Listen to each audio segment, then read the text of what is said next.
Ronke Edoho is the visionary behind Atare Group, which encompasses renowned brands such as Foodie, Nigerian, Jollof Code, and Atare Foods. Has emerged as a trailblazer in the culinary world. I 100% agree. Her remarkable journey began with a food blog that served as a platform to enlighten global audiences about the richness of Nigerian and West African cuisine. Through this endeavor, Ronke not only aimed to showcase traditional recipes, but also sought to employ modern techniques to document and preserve these culinary treasures. It was her groundbreaking work on Nigerian that sparked a profound awakening. I would know this because I have joined a couple of her plans, okay? Particularly among African women, regarding the significance of embracing indigenous traditional food as a source of wholesomeness and nourishment.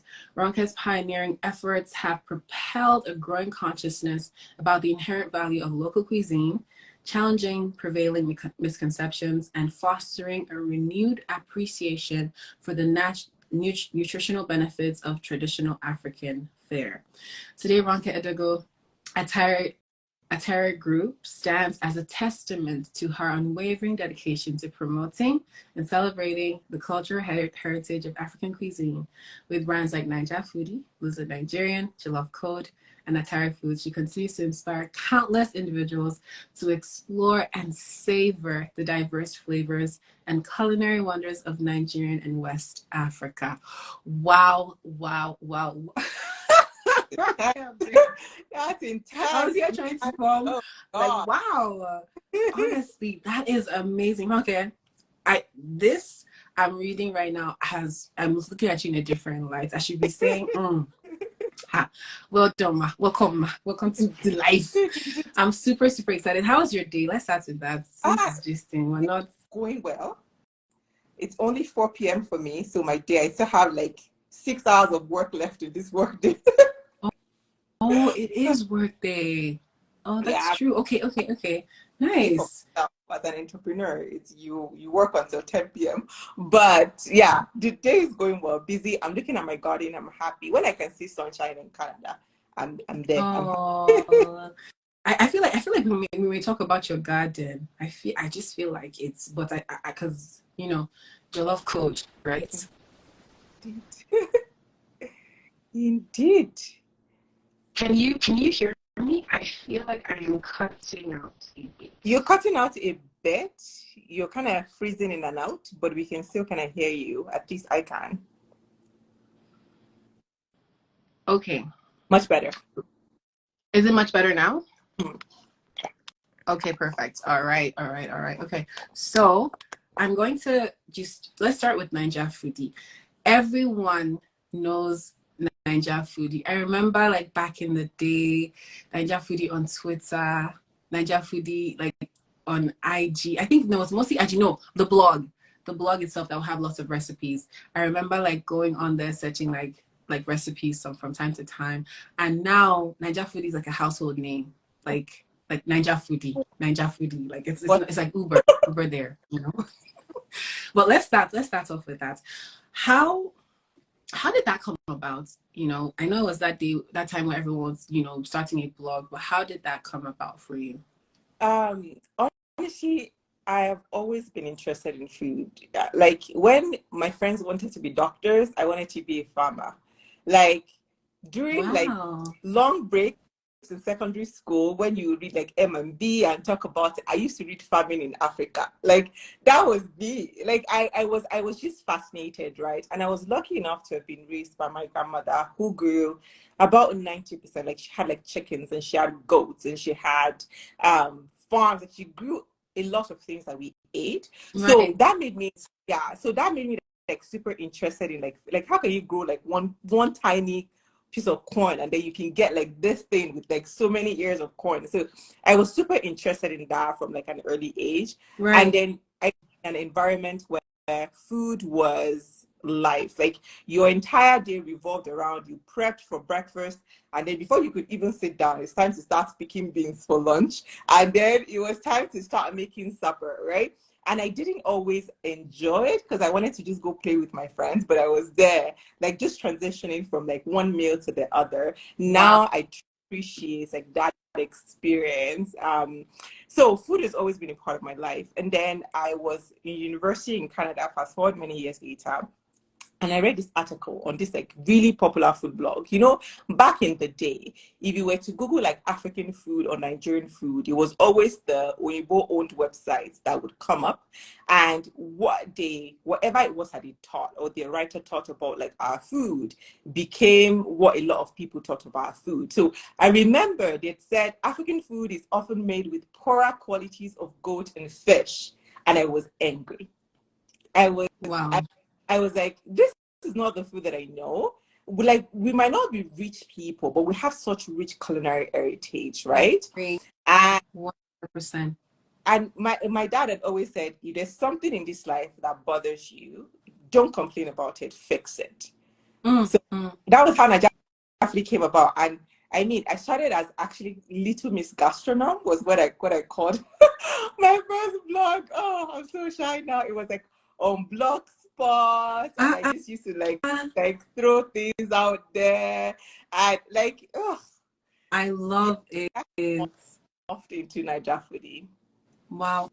I think it's probably the internet in my end, because you cut out for a second, but I'm reading people's like comments and just from what you had mentioned. But one thing you mentioned now, Little Miss Gastronome, that was so adorable. Like you started with that, and then when did you like the name? I think you probably mentioned it, but I missed it a bit. How did Niger Foodie come about, the name? So even when I was like blogging as like Little Miss Castrum, here and there, I would talk about how I'm like, I consider myself Niger foodie because the house where I grew up in, they were like people from like different parts of Nigeria. So we lived with people who had like more northern cuisine. We lived with people who had like more southern cuisine. So I was kind of like exposed to a lot of those things, like getting like fresh wara, for example, was something that a lot of people were not exposed to, but we used to have people come sell it. Things like mushrooms and stuff. So I felt like I was like a well-rounded Nigerian foodie. So that's kind of how the name came about. And then I think when I did decide to get my own website name in, when was it? Was it 2009? Or sometime, I just decided to make it Niger Foodie because it was shorter than Little Miss Gastronome. Wow. No, I think honestly that's amazing. And I think, okay, now we're moving into another Nigerian named business under like your list of businesses, which is Lose It Nigerian. I'm going to pause for a very quick second because I feel like my internet is doing me a disservice because I am not hearing. Sorry, give me one second. Just gonna move this a bit. Maybe that might help. Okay. So I'm gonna try one more time. I promise. Okay. So now we're going to dive into Lose It Nigerian. So Nigerian meals, I feel like a lot of times there was that misconception that if you're eating, like if you want to diet, just don't think Nigerian, right? It's like if you're thinking Nigerian and you're dieting, then you're just playing yourself. But Lose It Nigerian came and just broke tables. You were not shaking tables, you were breaking them, and unprovoked. Like I was just like, okay, but someone said this and said, have you heard of Lose It Nigerian? I'm like, yeah, I have. And I myself, I joined, and I remember when I joined and it worked, and I'm like, guys, I was eating F4. Okay, I was eating F4 and I lost weight. Okay, so it works. Nigerian food, you just have to, there's a way you have to eat, and Lynn has done it. So let's dive into Lose It Nigerian. How did you decide, okay, it's time to come up with a way that people eat Nigerian food and see Nigerian food as a healthy option? Okay, so when I moved to Canada, I was 18. I moved to go to the US, and let me tell you something. KFC was my friend because, first of all, I went to boarding school when I was in Nigeria. So this was my true first taste of freedom and independence. So having access like all of this food, having access to all of this money, I used to just like go and buy whatever, right? And I gained a lot of weight. when I gained a lot of weight, if anyone went to the US here, we used to have like this physical activity complex. We called it Park. I lived on campus. So I would go exercise. I wasn't losing any weight because I was still eating and then I decided to see like a on campus, and then he talked to me about, oh, what do you like? I told him, he said, oh, you rice, you cannot, this one you cannot. I was like, okay, all right. I cannot do any of these things. But then I'm like, when I lived in Nigeria, I used to eat all of this and I wasn't gaining any weight, right? Was not I was not overweight. I was like, God knows how many pounds until I came to Canada and I started eating this food. So how can you tell me that it's just like traditional dietary approach that is wrong? So I kind of started doing like research, and then I was blogging about it a bit as well. I remember writing an article about like 10 ways to lose 10, I don't know, 10 things or whatever it is to lose weight with Nigerian food or whatever it is. And that like, a really popular article, like people would like leave comments and say, you know what, this has been super helpful. I stopped eating rice. I stopped eating this. I stopped eating a roll because I thought it was unhealthy. And then the more interest I got, the more education I kind of got. So I went for like a nutrition certification. After that, I was like, okay, what else can I do? How can I help people a little bit more? I had my first kid at that point in like 2016. I started to work on lean in 2015, but it was complex. Like I had this idea or vision in my head of like, what if I created a resource for like Nigerian women where reference, especially postpartum and things like that. And my husband was just like, okay, if it's complex, just put it out. Like, did you write whatever you can write? I will figure out the logistics of it. So I just wrote it. And then if you got out, okay, let's do it as an ebook, provide this like resource and things like that. So without him, lean would not be available, because in my head it was this like super complicated thing that I wanted to know how to navigate it. So that's kind of like the birth origin story. It came from like a personal need and understanding that our food has never been the enemy. It's just really navigating how to eat it and cook it better to improve our health. So that's the wow.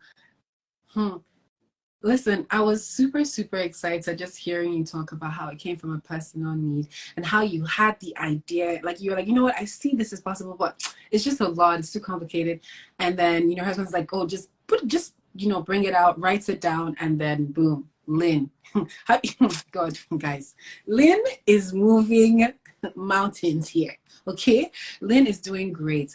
And I would just like to, like, I guess, refresh the room. I know this is not Clubhouse, but I would like to just let people know that this is just a Divonben, and we are interviewing Ronke Edoho. She's the founder of Atare Group. It is a huge platform that highlights other like food businesses like Foodie, Atare Foods, Nigerian, and Jollof Code, I believe. Yes. So Ronke has just told us about Foodie, and she told us about Nigerian. And I just wanted to just check in, who's with our guest who's joining us today. If you like Ronke had a similar experience where it was like, okay, I really enjoy eating these foods, but I just struggle with just losing weight.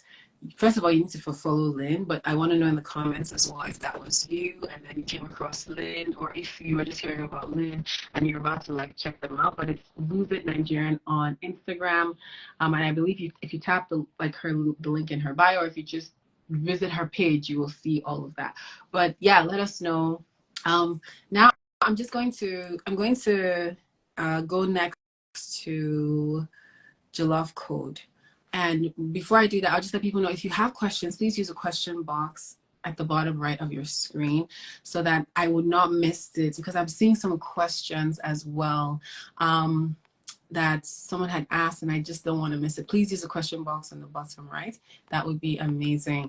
And you have some fans. Tifa really loves the smoothies. I love the smoothies as well. I love the smoothies from Nigerian as well. There was one smoothie that I wasn't too sure about, but it had Atare inside. And I would tell you, at first I was like, what's going to happen? And then I tried it and I was like, oh, okay. This is good. This is nice. And I'm losing weight. Okay, so guys, I'm drinking I'm drinking this. So yes, we're having some questions come in. Go ahead and leave it there. So we're going to switch Jollof code. I know a few of my friends who have their own like mini farms that they started at home, and you were just talking to me about your farm and how you're excited, like you just love when sun shines. I always used to see sometimes when you would post that snow has fallen, and I would just be looking at you, you know, say, oh, this was it like a couple of days before. I look at it now and I'm just like, wow, tears, like I really want to cry, because I'm like, that must be stressful, you know. So I'm very excited that the sun, okay, there's sun here. And Tifa is lying in the comments. Please do not read that comment. She is lying to the public. I do not drink the smoothies after Chinese. Who does that? Okay, so tell us about Jollof Code right now. I hope I had it in the right order. I don't know if Jollof Code came right after losing Nigerian, but it didn't. Okay, It did. You know what? You give us the spill. Right. I'm here. I'm listening. Yeah, no, you're right. Okay. Jollof Code came after Lynn. And the vision for Jollof Code was really a lot of us, like we're raising I don't know, second generation, is that it, or first generation? For a lot of us that came in the like 2009, 2010, or even earlier than that, right? Right. We're a little bit removed from this like traditional leafy greens, as an example, right? Like you have children who are like 8 or 10 and they don't know what efotete looks like, or they don't know what shoko looks like, right? And it's so easy for you to lose culture if there's no like direct interaction with the culture.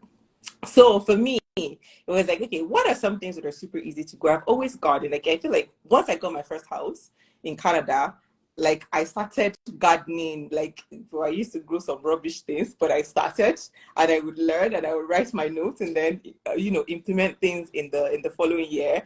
But I wanted to really provide an opportunity for parents, especially, to kind of like grow things and teach their kids who, every box of spinach that they see comes from a box in the store. So how do these things actually grow? I thought that would be like really fun thing to do with kids. It was also a way for you to eat these vegetables that you ate when you were growing up and you no longer have like access to.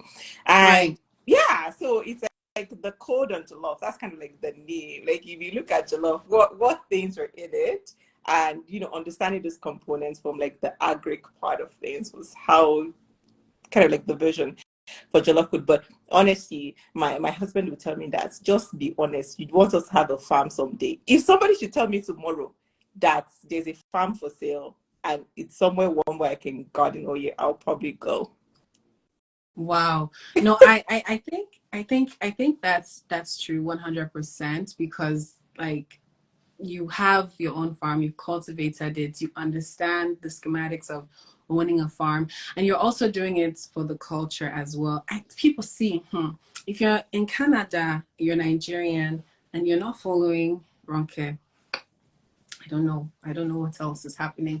But there's one question I wanted to post, and it's based off of Losing Nigeria. No, it's not Losing Nigeria. Actually, it's based off of the next one that we're about to touch on. Tifa says, when am I seeing my package? I'm just the. I sent your package. You gotta check your mail there. I sent your stuff like a week or two ago. You better check your mail. No. Okay, if I can check your mail, I'm gonna check, because we don't know what's happening. But thankfully, she has answered, and this package, I believe, is for our next topic, which is Atare foods, right? So, tell us about Atare foods. Actually, I could probably tell a bit about what I received, because I received a package as well. Atare Foods is a business that highlights or has sauces and snacks, sauces and snacks, actually. Yes, because I received jollof sauce. I received it's like a pepper sauce as well. Right? I received that as well. And I also received plantain chips. That plantain chips was not from here, okay? Like it was like bougie, but it was giving Nigerian, but bougie. It was like Nigerian that yeah. She's like, of me, she's stressed. Okay. Ronke, you can tell us about Atare Foods, and then we'll open up the floor for questions from, because I feel like some questions are coming in, which is really, really, really good. But yeah, tell us about Atare Foods. So Atare is my baby. I feel like I probably had the vision for Atare before I had the vision for Niger Foodie. I've always wanted to create this like international standard. Look, in case I forget to say this, to make African food global, we need hundreds of thousands of Atares out there. We need people to make products that everyday people are able to experience. We cannot leave it to our government. We cannot expect any type of anyways. But for me, I've always wanted to create a brand that really kind of celebrates Nigerian food, and it is accessible to everyone and it's international standard. So international standard would really involve, following every protocol. It's the same as any food that you will find on a shelf in like Safeway or Loblaws or, anywhere. So yeah, I wanted to do that for a very long time. I realized very early in my journey that was something that required quite a significant capital investment, which I did not have. So I really just kept like writing down my ideas and figuring, okay, when can I possibly do this? How can I possibly do it? And fortunately for me, a couple of years ago, I was fortunate enough to join an accelerator that really kind of like helped in terms of like developing food products for the Canadian or the North American market. And they really provided me with tools, right, in terms of like navigating food labeling, for example, product packaging, product safety, and things like that. And it was also a good time because I had at least a little bit of money that I could invest in that project and finally bring the vision to life. So I feel like Atare, like product, is like a journey of 15 years because it was really the first thing I wanted to do. I really just wanted to share our food, like taste it, it's so good. Yeah. Wow, thank you so much. One thing you said that really stood out was for us to take African food international, for us to make international, we need to have a lot of Atares out there. These are like brands that are following protocol. What do I need to do to get my food on your shelf, and how do I need to be retail ready? And it honestly, I was telling someone the other day that this is the best package one could receive, because it had, okay, here's how you make it all on one, like the sauce all on one pack, like it's just like very easy to use. Here's the spice level, here's how you can store it, things like that. It was well, calories were on that thing, right? So yes, Atare is retail ready and doing the thing. So honestly, thank you so much for creating that. And I love how just you alone, like it just, I wouldn't say you alone, what with the brand that you've created, you've written about the culture when it comes to cuisine. You've created a healthy option for people when it comes to health and wealth. You've also created a way to say, you know what, just keep it with you by growing it. You can grow the food, you can keep the culture with you, even in these climate that you're in. Because sometimes people say, oh, it doesn't grow yet, it doesn't grow yet, it doesn't grow yet. But the Jollof code said, I have the code, the shea bars, I have the code, and then you also said, if you cannot grow it, if you cannot make it, if you cannot read it, I have the sauce for you with Atare. So you said basbos everywhere. You said, I will write it, I will plant it, I will cook it. I would also I will give you the recipe. Don't worry, I am your go-to. And it's amazing.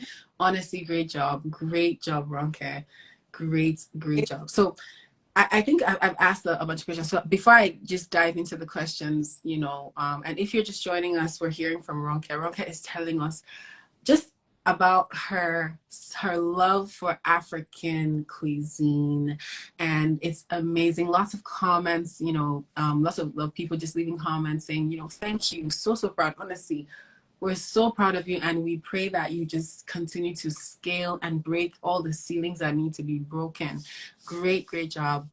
Now, my last question for you is, so someone is probably here and they're passionate about African food as well. They're just passionate about anything in particular.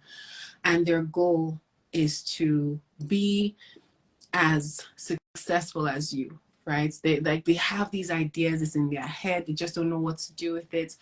What would you tell them? Like, if you had to tell them three things, like three things that they should probably remember, what would you tell them? The first thing is understand your why. There are so many non-complicated ways to make money. So if your goal is to be financially successful, find a path that allows you to be financially successful that is not stressful. Food is stressful. But I think that when it comes to food, especially because you're presenting yourself to different palates. Like everyone, like my preference for salt is different. The next person's preference for pepper is different. The other person's preference for whatever it is different. So food is really personal, right? So you're presenting yourself, your passion to somebody else, and they can just take it and shut it down. But if you know your why, if you know why you're doing it, that will keep you going on days when you don't feel like doing so. So understand your why, and hopefully it's not because you want to make money, because honestly, call me, there are so many other easy ways to make money that are not stress. So that would be the first thing. The second thing is to do it right. As Nigerians, I love us, right? And I have friends in this space that really you can tell the passion with which they do things. Kitchen butterfly, a team of Africa. Look, follow these people. It's not about being loud, right? It's not, that's not what it's about. It's about really letting your passion shine through, because you have to have something to offer. So what is your value offering? What are you offering that, maybe it's kind of like unique to you, or nobody else is doing it, or this is what you're truly passionate about? I will use Atim again as an example, right? Atim she's a visionary. She's the kind of person that will take puff puff and make it into something gourmet. That's not my passion. I go to her for that. Ozos can talk about food in a way that will make you fall in love with food. Like, even if you've never smelled, you've never seen, like, she will talk about it and you're like, oh my God, like you feel transformed. Right. So understand what is your value offering? What's it to offer? And build on that. It might not be the popular thing. It might not be something that gets you thousands of comments or hundreds of thousands of page views, but stick to it. Like, just stick to what you're passionate about, and whatever it is that your value offering is. And then what would be the last thing? You can't have it all. I think that would be like the last thing. I tell people that I'm interested in the Nigerian food table, from like from farm to table. I have like interest along the value chain, but not everything that you're passionate about is something that you can actualize at any given point in time. I've always wanted to run a restaurant. Instead of opening one, I went to go and work in one. I'm like, okay, no, this is like a retirement project for me, right? Right. It's like, if there's somebody else that's doing it and I can see what you're doing and I like it, it could be like an investment opportunities and an investment opportunity for me, and things like that. But know that you can't have it all. So pick your battles and fight them. Yeah. Wow. Okay. I know you probably have one more advice to share, but the first one you said was know your why. Know your why. What value add are you giving? What are you bringing to the table? What exactly is it? How valuable is it? You can't have it all. Like, you can't do it all. Number two. And then the last one you had mentioned. No, I think that was, what was the last one you had mentioned? Sorry. So you can't have it all. Is number three, but understand your value offering and stick to it. Like, and then know your why. Okay. Wow. That is amazing. I'm honestly so inspired. One thing we all do as, business owners or potential business owners is we have this idea, we have this last image in our minds, and we want that image to come once we register the business. We wanted that once we register the business, that's what is coming out. And I've fallen for that a couple of times, because I'll be rushing people like, when is this thing going to be ready? And then they're like, that's not how it works, right? But there's one thing that you did, which is in the sense of, I'm just going to start with the product itself. I'm going to start with what it is. With Niger Foodie, you started writing about it. You wrote about the food. With Lose It Nigerian, you just put the idea on paper. And then with Atare, you already had this plan, and you already said, this is my goal, to make African food international. And we don't know the ups and downs, which I'm sure most of the questions that everyone's going to ask, because I didn't want to ask about the downs, because I said, listen, it comes with the package. In fact, you just be resting, you just be seeing downs everywhere, So downs just is the norm. But it's all about, just like you mentioned, knowing your why, sticking to it, what value prop are you bringing to the table. And I keep forgetting the last one, but I'm sure we all learned. If you're enjoying, please drop some emojis in the comments while I get into the questions from everyone. But on the topic of food, I had a very Nigerian let's say breakfast. I had a very Nigerian snack and lunch today, and I wanted to just ask, Ronke, what did you have today? Before we get into the question, what did you have? What did I have today? Overnight oats, which I made yesterday. I was supposed to finish it. I didn't. Eggs and tea. So I've been drinking tea and plantain chips. Okay, that's very healthy. Oh no. That's really, it's just all over the place, but yeah. Okay, that's nice. So first question. Ikana says, it's inspiring listening to you. I also like how you appreciate your background. My question relates to your branch outs, Lynn, etc. So at what point do you think it's right to branch out into something within your business field? Oh, that's a great question. I've never believed in scarcity. I know that a lot of us think that, if somebody else is doing it, I better do it quickly so that somebody else doesn't do it. And I don't believe in that. Honestly speaking, Nigerian food, there's so much in this space. There's so much that you can do. Look at the viral puff puff that everyone is trying, right? It's not like they've been selling puff puff since 19 but somebody came and they did something that people really were interested in trying. So I think for me, it's when you think that the product or whatever it is that you have to offer is ready, and have some sort of like differentiating factor that is unique to you, right? So that value offering that you have, that is unique to you. So I think also being able to like have some sort of like financial security, because as we know, Nigerian parents, I came to Canada, I went to school for accounting, I have my accounting designation, I worked for 10 years. I could have started doing food for God knows how long, right? But it's like, okay, you're doing this full time. What? Like, how do you make money? How do you take care of your family? So it's important to plan, and honestly, it's important to know that this is ready. Like, there's no, like, I can't make this potentially any better. And it's now time for to put it out there. But I think one thing that I see, or one mistake that I see some entrepreneurs make, is like they think, let me just put it out because somebody else might do it. It really doesn't matter. If 950, in fact, like I said, we need like millions of brands.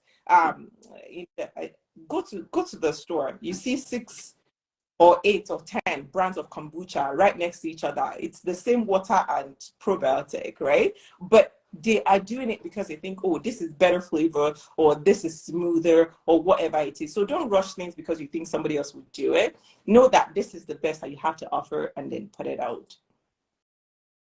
Wow. I think a lot of people really struggle with, thank you so much, Ronke. I think a lot of people really struggle with the idea of, if I don't put it out now, I'm going to lose my chance, right? And then they now put something out that's not, well done, right? So being able to understand that competition is normal. Like, competition it has existed and people have still thrived with it. Someone said stay in your lane, for real.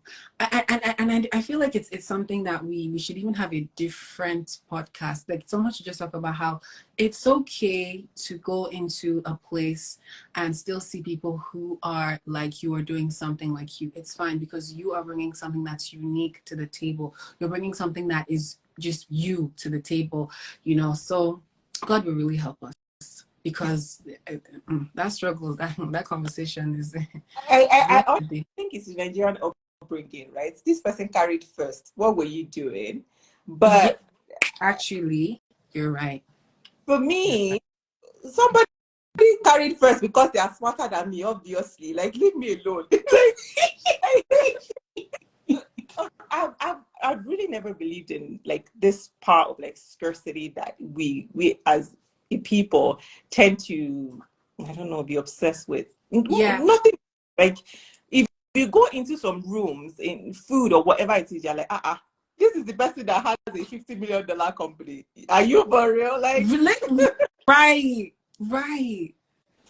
right. No, you're very true. And okay.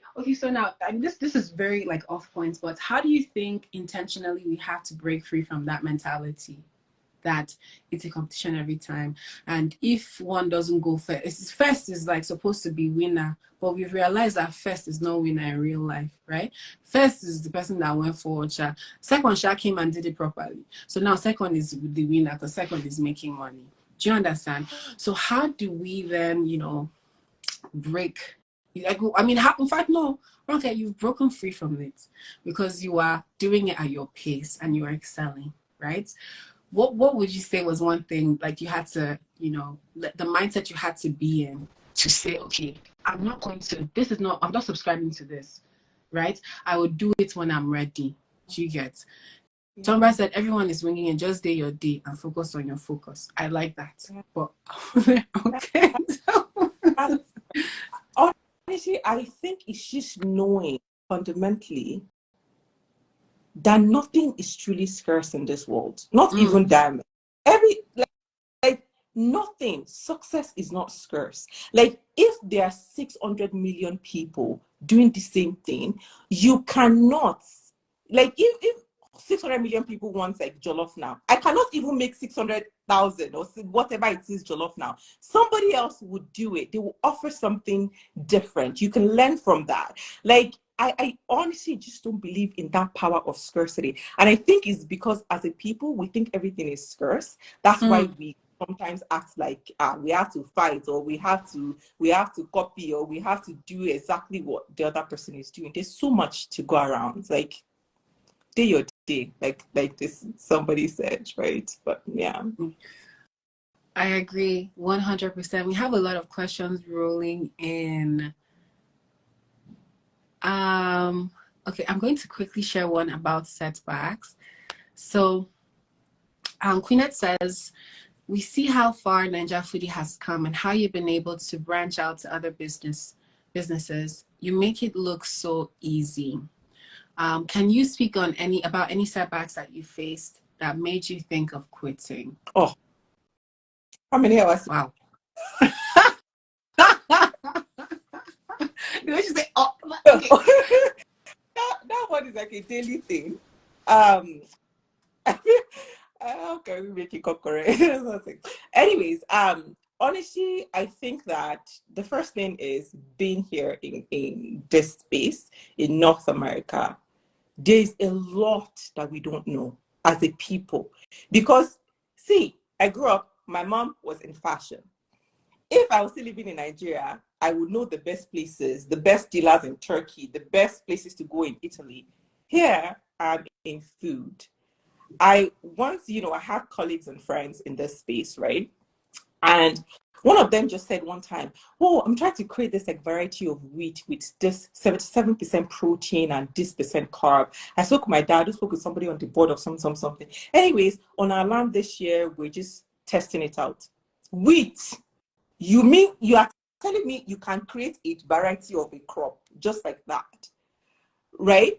So I feel like one of the biggest struggles that I have is access to really great information that you can leverage.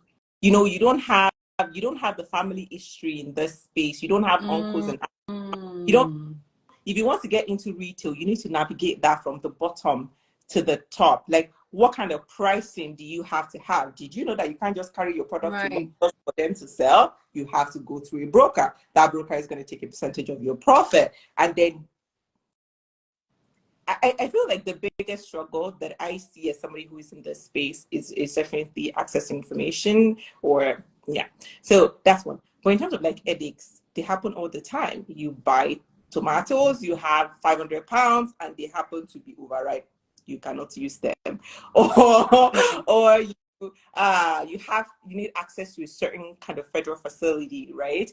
And you only have like access to 3 and they're all booked for the next struggles. Let's not talk about struggles because there are many. Right. I think the biggest thing is knowing that there will always be struggles. You will always have problems. You will always have issues. It's just, you have to thrive by force or by fire and just deal with it. Be open to asking questions. Ask questions of people that have been there. The worst thing they can say is, "I don't have time." And then, you move on. You ask Google or you ask somebody else or you try. Yeah. It's just, there will always be issues, but yeah. Honestly, thank you so much for sharing. I think lack of information is definitely one thing a lot of business owners face, and I think also the lack of remembering to ask, right? Because you've done it on your own for so long and you're like, okay, I'm going to just do it on my own. But then there's power in asking, because sometimes people are actually willing to share information. I'm also happy that a lot of like resources have been shared for Black business owners in Canada specifically. Now it's like, okay, they realized that there was a lacking with business owners, with Black business owners specifically, because they would not be like moving ahead as their counterparts. So now they've built out resources and platforms to cater to Black business owners specifically, which is good. And there are lots of them. Like, you can literally just search Black business resource and it just comes out Canada, and it just comes out, So there's one question someone had asked about what I am substitute. I saw this in passing. I wasn't sure. Okay. Favor says there will always be challenges, but thrive. I love that. Dr. Mosade said, be open to asking questions. Ask those who have been there. That's amazing. Honestly, thank you everyone for joining. We are just like answering questions. Ronke is answering questions. I'm just here moderating. But Ronke is just, answering questions about her businesses, and we're hearing from like our audience, just asking. So if you have any questions, we have about like 10 minutes to go. You can just add it in the question list here, and if we don't get to it, it's something I can probably message you later. But this one is about Lynn, and from Queenette as well. She says, how do you deal with competitors stealing your recipes or replicating your products? I feel like this question was going to come. I didn't want to be the one to ask it, so I'm happy someone else had asked it. If you don't want to answer, trust me. Oh no, we're very okay. That's fine.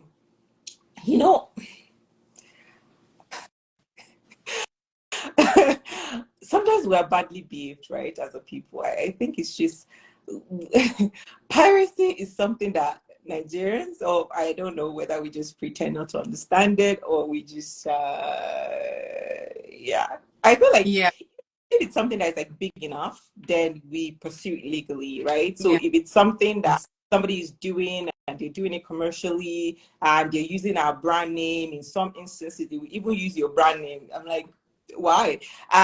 Then we pursue it legally.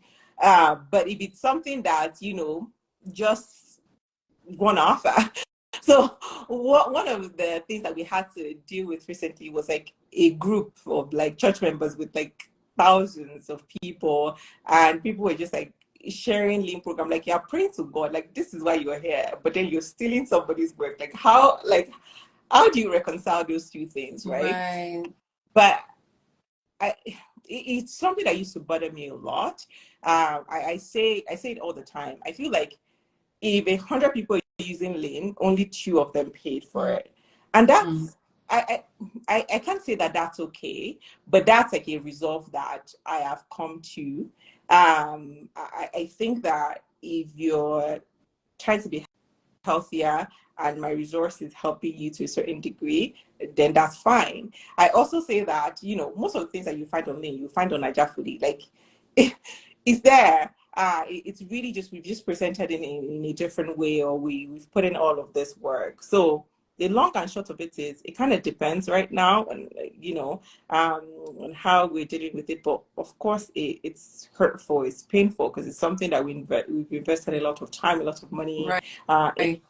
And yeah, piracy is very interesting.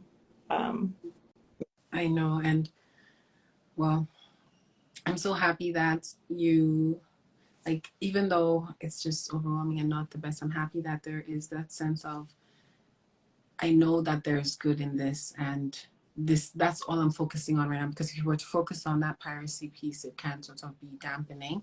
And we should definitely do better as Nigerians. I think we should. Someone said embarrassing in the comments. I was like, wow, so embarrassing. On a lighter note, at home with Tony says, thank you so much, Ronke, for paving the way and shining your lights. So proud of you. Honestly, we are like, it just be giving Ronke hats. If I don't give me hats, just give Ronke hats right now in the live.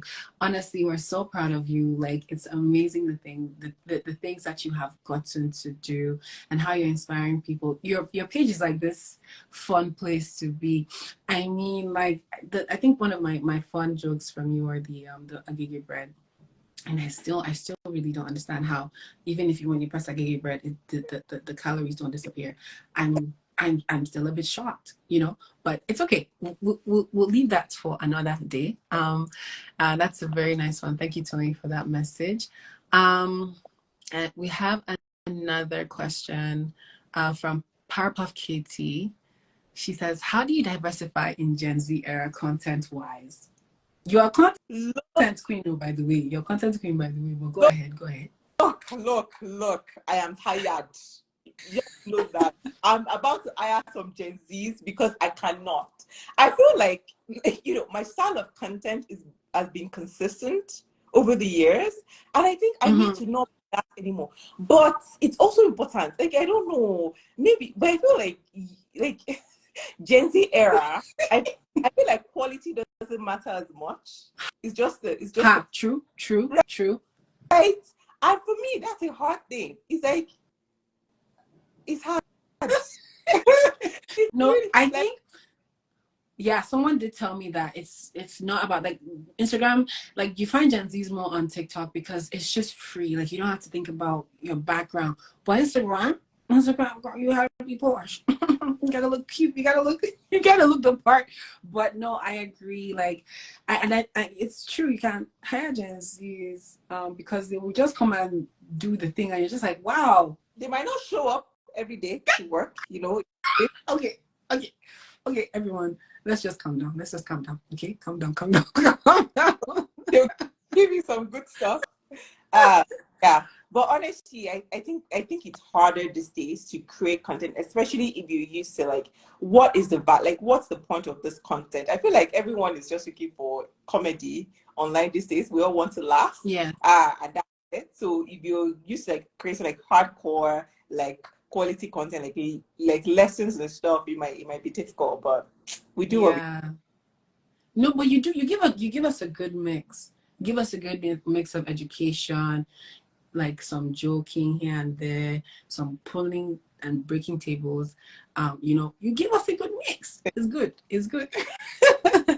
Another one. Oh, wow. This is a very key one. I think he talked a bit about it.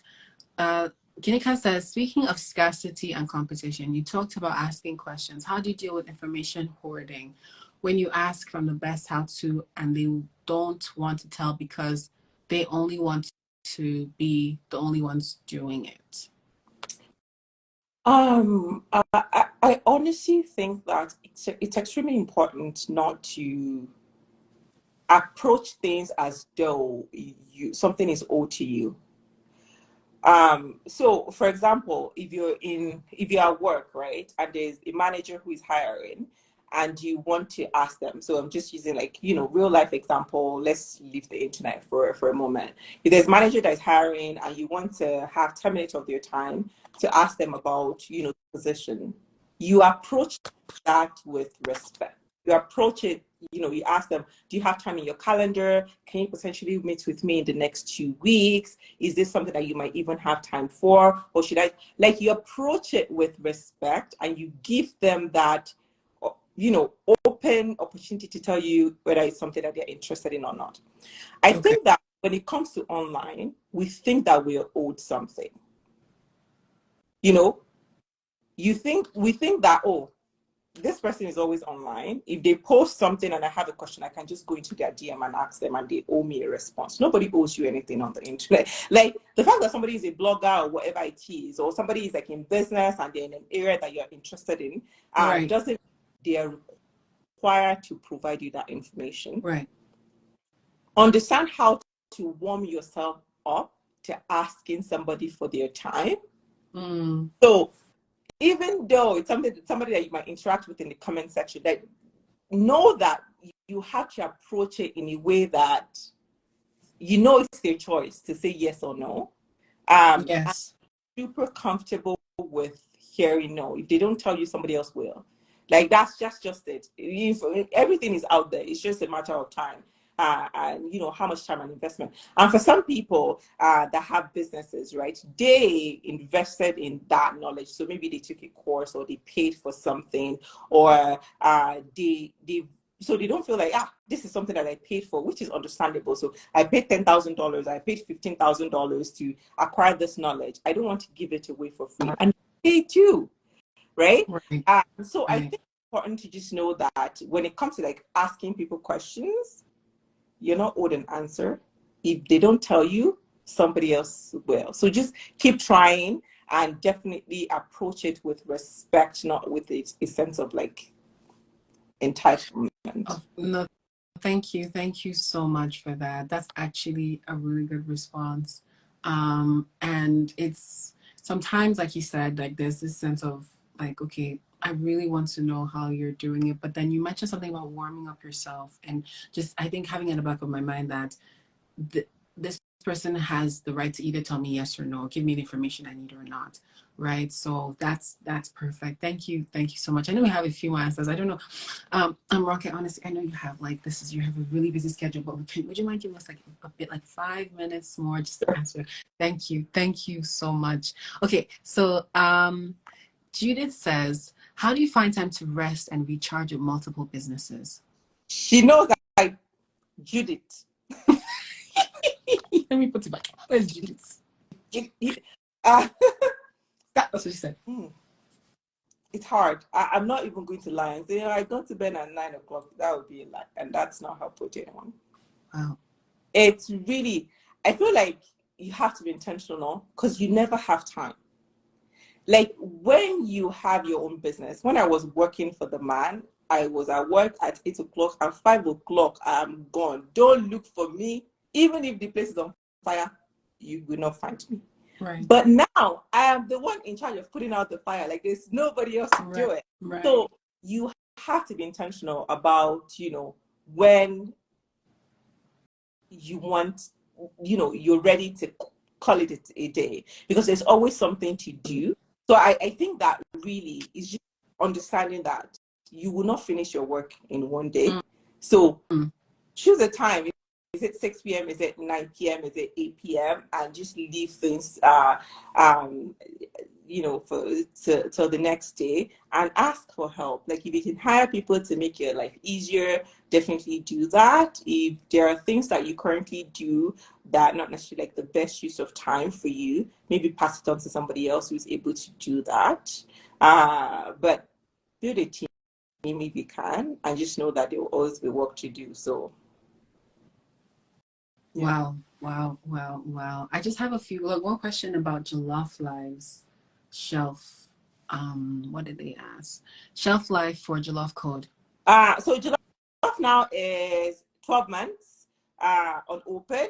Once you open it, we recommend using it within a period of like 3 weeks, just because it doesn't have any like chemical preservatives inside it.